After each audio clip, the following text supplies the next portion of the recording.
There is no single specific way to define a cult classic except for the fact that it has a rabid fan base and a super devoted audience. And it's a film that just has stood the test of time with its audience. Could be ones that are successful, could be ones that nobody saw coming. But man, the audiences are super, super devoted to these films. Right, Tommy? I'm excited for this one because it's going to be very different for every person. We're going to see a lot of variety in this one. So we want to know what your Rushmore of cult classics are. So don't forget to drop them down in the comments below. What are cult classics, D? What do you consider a cult classic? Man, cult classics are the VHS tapes, the DVDs that got passed around, man, back in the day. It's like, oh, have you checked this out? No, check this out. And then next thing you know, you're hooked, man. So I think we're going to have a lot of cool movies on this list, some that's obscure, but also at the same time, some that have actually become popular over time because of, because of it being a some cult that classic. didn't do well. I was reading on one or two that did do well, but they just have this like midnight screening type phenomenon around them, even if it was one that did well. And then more surprisingly, like the ones that just didn't do well, but picked up steam many, many years later that people are still talking about, still watching. And then I think there's going to be a lot on here that people never heard of. And they're going to be like, wait a second, I want to watch that. So I'll get it going with the ultimate cult classic for anybody from New York. Conventions galore, coolest style movie of the 70s. And that's a film. It had a video game. It's a film. It has. I know where you're going figures. with this one. I know where you're going. It has action I love figures. it. You can dress up as Halloween for it. It's violent. It's fun. It is dystopian, but it was New York for sure. And that is The Warriors.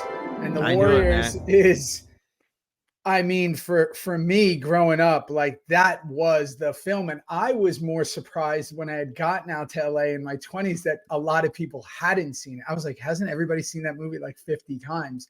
And to see it get like it keeps getting bigger like over the years. Like there's pins. And again, I said, there's video games, there's action figures, there's this whole thing. So I'm obsessed with the movie. Ajax, the whole crew. It is, I love the Warriors and the baseball Furies are the coolest villains and Warriors, Walter Hill, baby. come out and play. Walter Hill.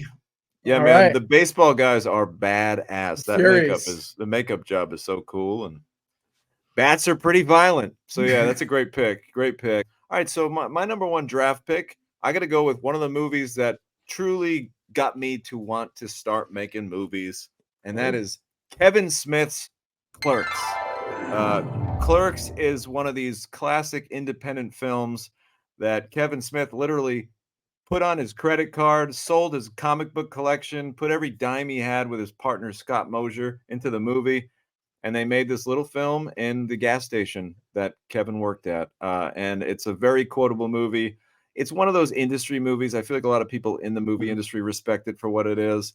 And for me, being a teenage kid in film school, seeing that, hearing that, another early 20s guy believed in something, put the money in and made the movie. And then boom, look at it. It exploded and it made his career kind of on this legendary late 90s status. And, Kevin Smith went on an amazing run and still doing his thing. So for me, I love Clerks. I'm going to go with Clerks. I like it. Yeah, Clerks is one of those films that, again, it was in Jersey, not far from where I was. And again, same thing. I'm out in LA. It got the, the Sundance rub. And I think it had like that whole industry thing. What is fascinating about Clerks, because I've become friends with most of the guys from the film, is that it has a major run with it, like sequels. And again, there's cartoon stuff and animated. And like Kevin Smith has created this whole Silent Bob, like there's this whole identity from that film. But yeah, listen, I think every great thing that happens in the industry of Hollywood happens with a great origin story. And that's a great origin story. Most great stories have a great origin story, and his is a really great origin story. What do you got? Yeah, man. My first draft pick, man. It's hard to believe this movie bombed when it came out, man. But I remember seeing it on a VHS tape, man. It was passed around. I was probably like 7 years old, and I was just so mesmerized by it because it eventually affected everything in pop culture, hip hop, you name it. And that's Scarface, Brian De Palma. Crazy. Ah, nice. Great pick. Love that. Crazy that because it is a cult classic. Crazy. It totally is, bro. Say hello to my little friend, man. Shout out Scott how Hall. quotable. How Shout out quotable. right. Yeah, No shout out Scott Hall without Scarface. Come No on. Scott Hall without Scarface, baby. Yeah, man. I mean, yeah, that movie was just incredible. Just what it did to pop culture as far as fashion, music, style. I mean, it was what it did to Miami. That's their identity. Miami Vice, you know, Yeah. it's like the predecessor, you know. So yeah, man. I remember I was like 7 years old, and I think my uncle, someone had the VHS tape, and we threw it on, and I was like, one of those movies you're not supposed to be watching, right? No. You're like, No. holy shit, man. Yeah. The world, is yours. mine. Yeah. Or the world is yours. Yeah. The world is Mhm. yours. I mean, say hello to the bad guy. I mean, it's one of the most quotable movies ever made. And then at the same time, don't take away the filmmaking is spectacular on the film. Beautifully shot. Beautifully shot. The Beautifully violence shot, man. the violence and effects are all very much still played to this day. The Robert chainsaw Loggia. scene. The Well, chainsaw scene. and how Well, he did it, where they didn't show it, and it's just the blood, and then Robert Yeah. Loggia and everyone in it. F. Murray Abraham is unbelievable. in that unbelievable. And What a a movie. very young Michelle Pfeiffer, man. movie. Woo, Oh, yeah. she's great, Knockout. man. Knockout. Great, man. All you do is talk this, talk. Oh, it's so good. It's And just how a many great. times has Scarface been quoted in hip hop? Like Say hello Oh, to my man. little friend. It's insane, literally like, one of it's- the most famous movie lines ever made. I mean, Yeah. one of the best hip hop MCs of all time, Scarface, grabbed his Mhm. name from the movie. So yeah, man, I love it. Jay-Z used it in a lot of songs. Yeah, I mean, it's the top. And here, fun fact, they said the resurgence of that film was due to hip hop. Yep. there you go. That hip hop embraced the film, was talking about it, putting in their music, and people are like, what movie is that? I'm gonna go with another movie that basically is I for all we know, when he made this, he came from the future and decided to make it because every single day I go, wow, this movie is exactly what I thought. Like, it was funny when it came out, and now it feels like society is just on a mad dash to mimic the film, and that's a film called Idiocracy. Idiocracy is one of my Right now. right now. Luke We Wilson? are in Luke Wilson, Mike Judge, Terry Crews as the president. And it's like, listen, the movie Brando, I mean, the things that happen in it, you're like, this is crazy. And fun fact, when Mike Judge was making the movie, because it's supposed to be at society being at its absolute dumbest and worst, and Luke Wilson goes into the future and this and that, and he's the smartest person, even though he's just like a regular Joe type guy. So he said to the costume department, I don't know if you guys know this. I know. Yeah. He was like, listen, I need something that makes these people look ridiculous. And I think this movie came out in what? Who knows the year on Idiocracy? Early aughts, as the kids call it. Early 2000s, right? Is the aughts to 2000? Am I hip? Yes, that's correct. Okay, thank you. Mm-hmm. And the costume designer said, there's this small company. These shoes are absolutely ridiculous. We're going to make everybody wear them in the movie. And those shoes were Crocs. And thinking that the company would be out of business in a year or two. And now they're Started a revolution. Started a revolution. And it didn't catch on till years after, but they were doing it like, this is a joke, right? Like, nobody's ever going to wear these. And now, look where we are. Tell you what, you still won't catch me in a pair of Crocs, damn it. Don't tell my kids that. My kids, yeah. When you have kids, it's easy access, man. It's all about, there's no laces. There's no It's all about convenience, bro. Convenience. Kids don't do laces anymore, really. It's like everything is a slip. Man. So yeah, Idiocracy, Mike Judge, I mean, Brando, and they're just unbelievable. So yeah, it hurts. It pains me to say why it's so good. But it has a fierce, loyal fan base. Tommy, what do you got? All right, guys, we're going to go deep into the swamp-ridden woods with a Sam Raimi film that really turned the whole horror genre on its head. Really did. And that is Evil Dead, starring Bruce Campbell. What a movie, guys. This was another one of those movies. I think they made this whole movie for like 75 grand back in the late 70s. So it's another one of those movies that I remember watching as a young filmmaker saying like, oh, wow, you could do really cool shit with a low budget if you got a great plan, great story. do something kind of a lot of really unique effects, practical effects in that movie. The book itself was all made of human flesh. The Necronomicon. Yeah. So I love that movie. And goes to show you, a movie like that you might watch and it might seem to be cheesy by today's standards. People just love that film. It gets a special place in the heart of cinephiles. Yeah. Fun fact, I've never seen it. Oh, wow, it's really? great. It's great horror film. Great horror film. Matter of fact, that was my number 2, man. So kudos to you. I love The Call. I saw that movie when I was 6. Wow. And wow. Dude, you must have been terrorized. I was terrorized, man. I watched all my horror movies with my mom when growing up. Like that was like a weekly thing we did, right? Wow, and that's cool. It scared the shit out of me, bro. I couldn't sleep for months.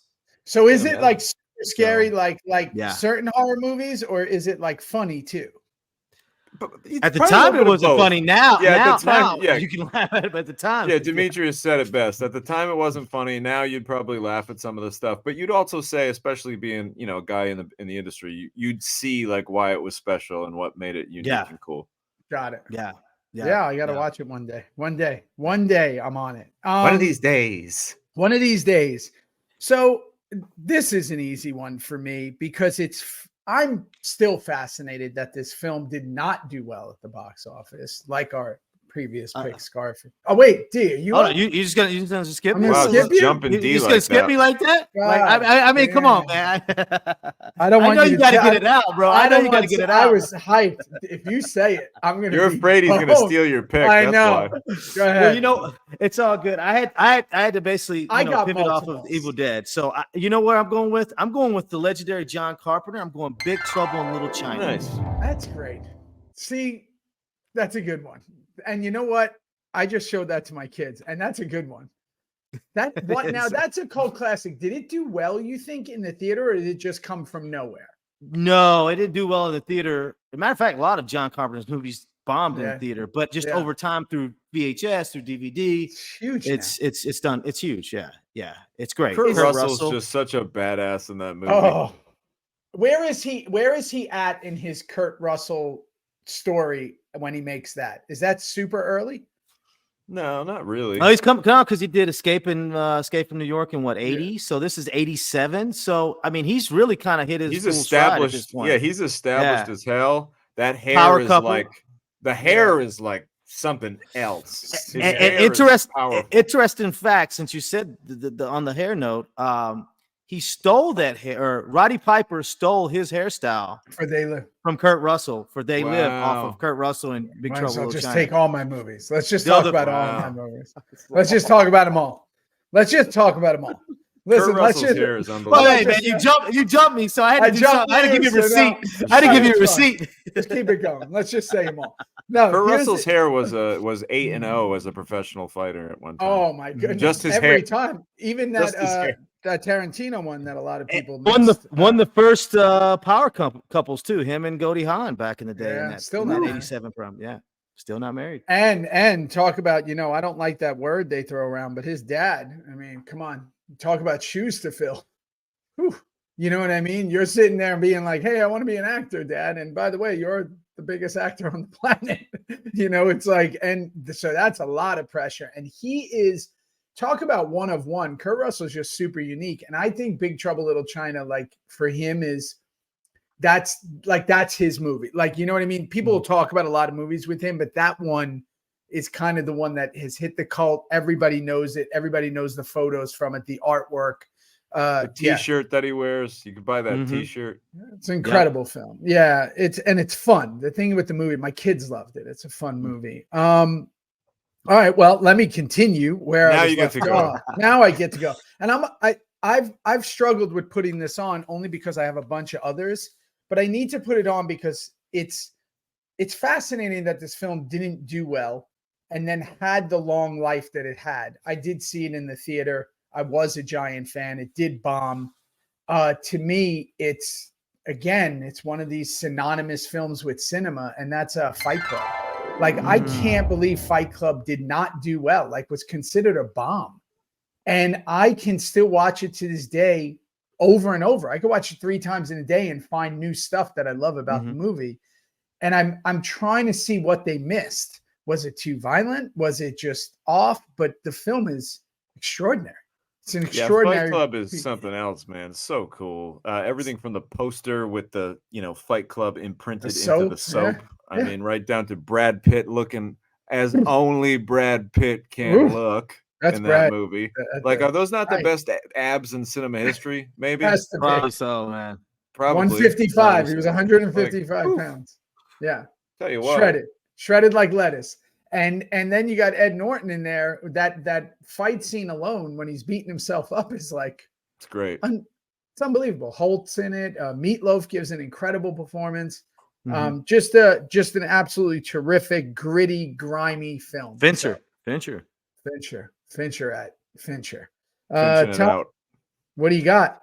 All right, guys. I am going to go with another dark, hard-hitting movie that kind of got a major filmmaker's career started. I am going to go with Reservoir Dogs, the Quentin Tarantino film. Man, that movie is just so badass and violent and just edgy. I remember seeing that for the first time and just being like, I don't know what this is, but I need more of it in my life.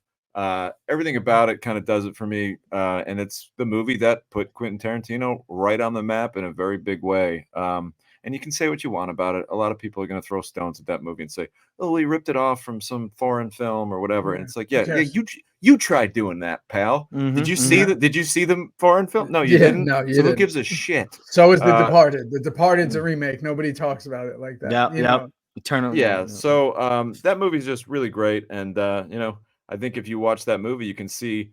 It's nice when you can really identify a style of a filmmaker, and Tarantino's style is in that movie. You watch the first 10 minutes, you know it's a Tarantino movie. So pretty cool as a filmmaker to have a style right off the bat like that. That's hard to do. Most guys, it takes a little time to develop a style. He just had it. Man, I love that call. Yeah. What did he do? Killing Zoe before it, D? He wrote Killing Zoe, right? And then that was it. He wrote that, and then he did Reservoir Dogs. And he did True Romance too. He wrote True Romance. But then so 2 writing credits, and then his first directorial debut is Reservoir Dogs. Yep. And it's to me, man, when you talk about like the prototype for a cult classic, or if you say, hey, what's a cult classic, you look it up. To me, Reservoir Dogs is it. It's such a cult classic. I agree. Man, on so many levels. So then, because that's when what I heard with Reservoir was that most people were calling him up right after and then like, hey, whatever you're doing next, like giant stars were like, I'll do it. It doesn't matter if I'm in it for 5 minutes. That's how much he kind of changed the system, like of what was going on. Like he totally turned Hollywood. And he was a kid, man. He's like 28 years old doing that shit. Nuts. 29 years old. It's fucking nuts. Yeah, and that's how you make yourself. That's nuts. What do you got, D? My third one, man, produced by Damon Dash and Jay-Z, man. I'm gonna go Paid in Full, man. Paid in Full. I would never consider that a cult classic. It's got to be one of the greatest films. Cameron, everybody's great in that film. Wow. Yeah, man. I got to see that one. I've never seen it. That's gonna go on my watch list. Wood Harris. Yeah, definitely. Wood Harris. Yeah. Oh man, it's. Yeah, man. I kind of stumbled on that movie too, man. So it was like all these movies. It's like, New York Legend. That's a New York Legend movie. Yeah, because that was around. And again, this isn't a cult classic, so I could say it, but that was around like New Jack time, right? When everything was kind of like, and those gritty New York kind of movies were hitting. Tommy, that's a movie you should watch. Who directed that movie? It's not Hype. It's not Hype Williams. I don't know who directed it. It's a great movie. It's a great movie, man. I watched it again recently. I loved it. Yeah.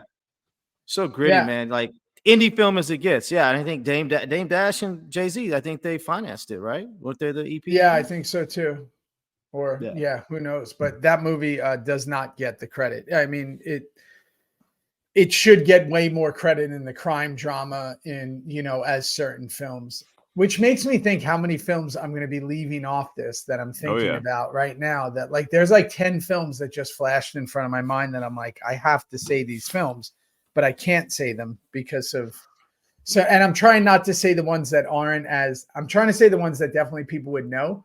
But for my fourth, I'm just going to say this film because it was such a big part of the greatest year ever to me.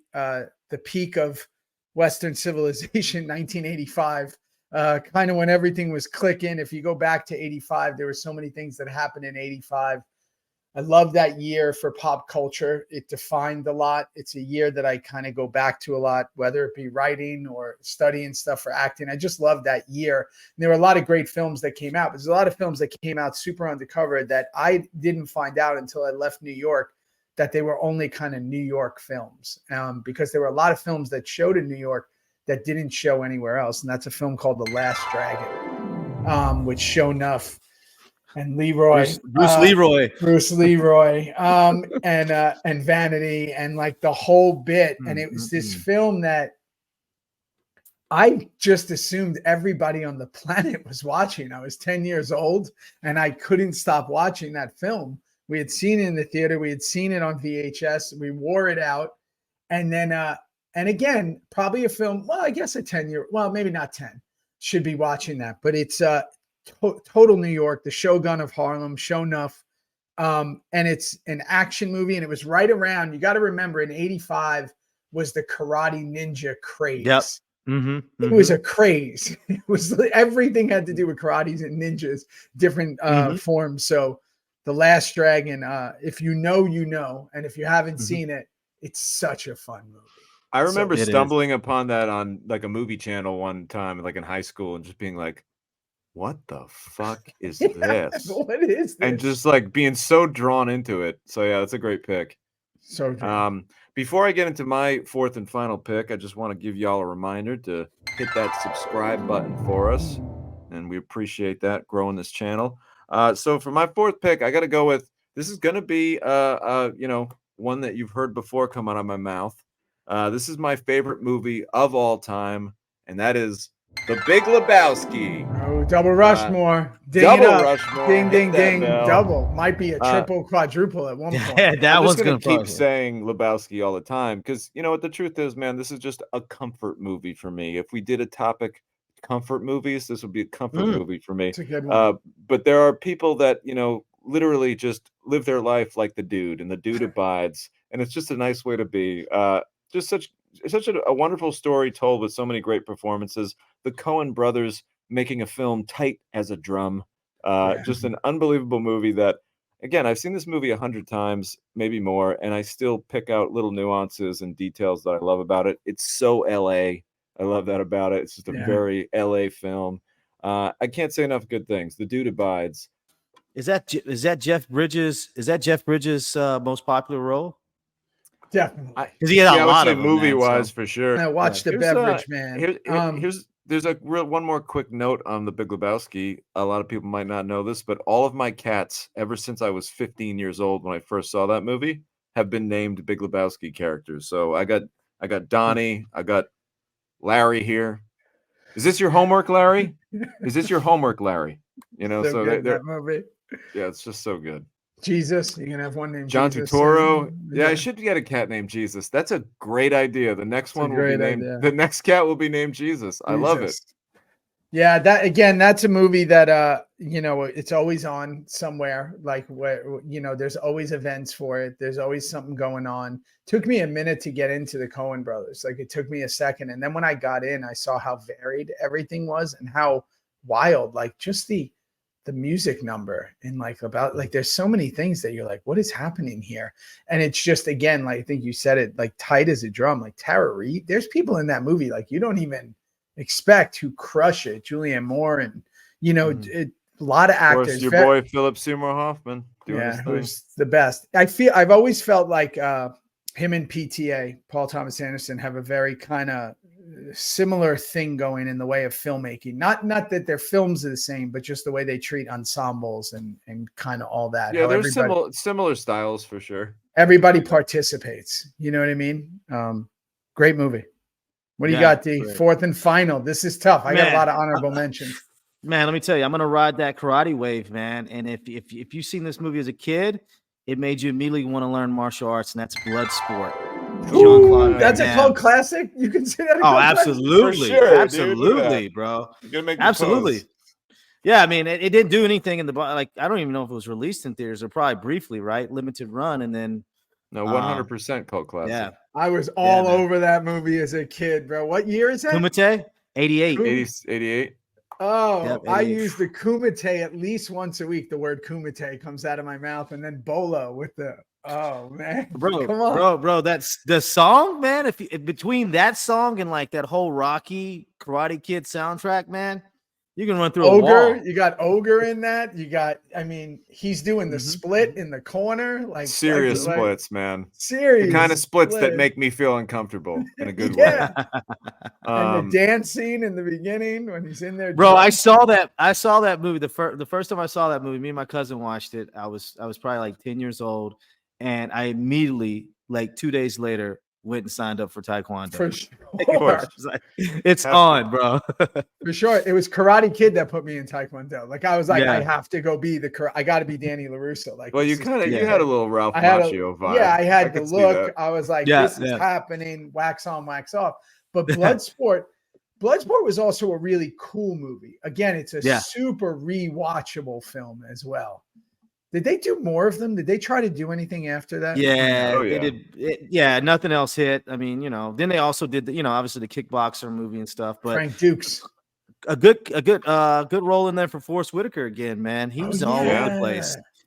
He was all over. He the can place. defend himself. Yeah, Bloodsport's What do an you got? amazing pick. Honorable mentions. I'm going to go real quick here. I'm going to just say a few because I have to.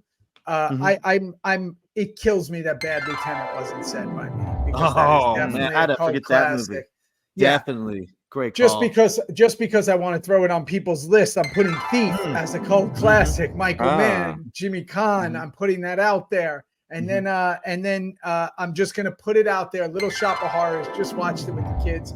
That's it. I'm done with honorable mentions. Little Shop of Horrors. Rick Moranis. Steve Martin is unbelievable.